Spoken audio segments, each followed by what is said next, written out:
আমরা এর আগে পশ্চিমবঙ্গে অনেক ঘটনা দেখেছি, আনিস খান বিচার পায়নি।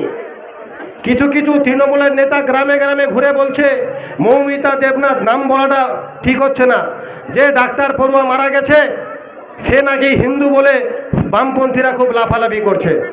আনিস খানের সময় একমাত্র বামপন্থীরা রাস্তায় ছিল, বিজেপি এবং তৃণমূল ঘরে ঢুকে গেছিল। আমরা এখনো বলতে চাই মমতা ব্যানার্জি নিশ্চিত তার দোষীদের কিছু হবে না, কারণ দিদির সঙ্গে দাদার সেটিং রয়েছে। এখনো যারা ভুল বুঝছেন বিজেপি তৃণমূলের সেটিং নয়, দিনের পর দিন ওখানে ডেট পাল্টাচ্ছে। আর বামপন্থী ছাত্র যুব মহিলাদের পশ্চিমবঙ্গে মিছিলের রেস দৌড়াচ্ছে, মিছিল গোটা পশ্চিমবঙ্গে ছেয়ে নিবে।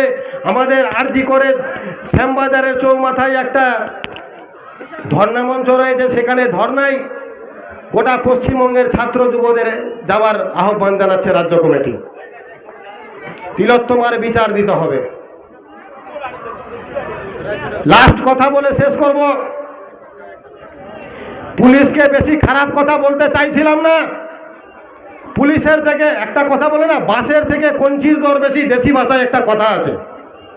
এখানে দেখলাম যে পুলিশ প্রশাসন হচ্ছে তার থেকে সিভিক ভলেন্টিয়ারের বেশি ক্ষমতা।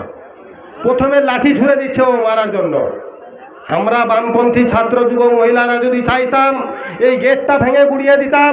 আমরা গেট ভাঙতে আসিনি, আমরা এসডিও সাহেবকে বলতে এসেছি, দাবি জানাতে এসেছি তিলোত্তমার বিচার চাই, খুনিদের শাস্তি চাই, যারা ধর্ষণ করেছে তাদের ফাঁসি দিতে হবে। মমতা ব্যানার্জি বলতে পারবেন?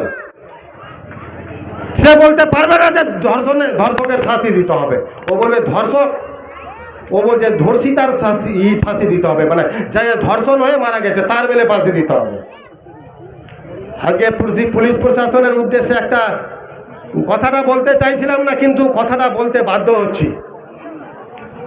হাটে গরু কেনা বেচা করে দালাল দেখেছি, ছাগল কেনা বেচা করে দালাল দেখেছি, কিন্তু পুলিশ প্রশাসন পশ্চিমবঙ্গের এতটাই তৃণমূলের দালালি করছে যে গরুর দালাল থেকেও খারাপ জায়গায় পৌঁছাইছে পুলিশ প্রশাসন। এই জন্য পুলিশ প্রশাসনকে আমরা বলতে চাই, এসএফআই ডিওয়াইএফআই আপনাদের বার্তা দিচ্ছে, যদি প্রশাসনের ভূমিকায় পালন করতে পারেন তো পালন করবেন, না হলে চুড়ি উপহার দিয়ে যাব, চুড়ি পরে বসে থাকবেন। আজকে প্রতিবাদ হচ্ছে, পুলিশ নেমে পড়ছে প্রথমে লাঠি নিয়ে। দর্শিতা যে ওখানে আরজি করে গিয়ে ধরতে পারছেন না, আরজি করে 20 জনের সিমেন্ট পাওয়া গেছে, ওখানে ধরতে পারছেন না। ওখানে ধরতে পারবেন কিভাবে?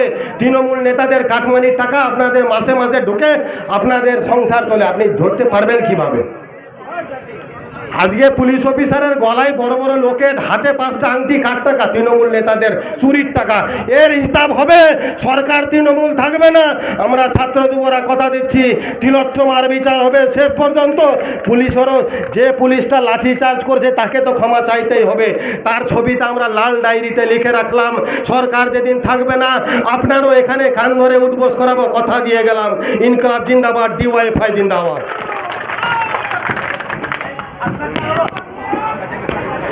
আচ্ছা, এরপরে এই সবাই বক্তব্য রাখবেন ডিআইএফআই জেলা সম্পাদক মণ্ডলীর সদস্য কমরেড নিপেল মহলদার।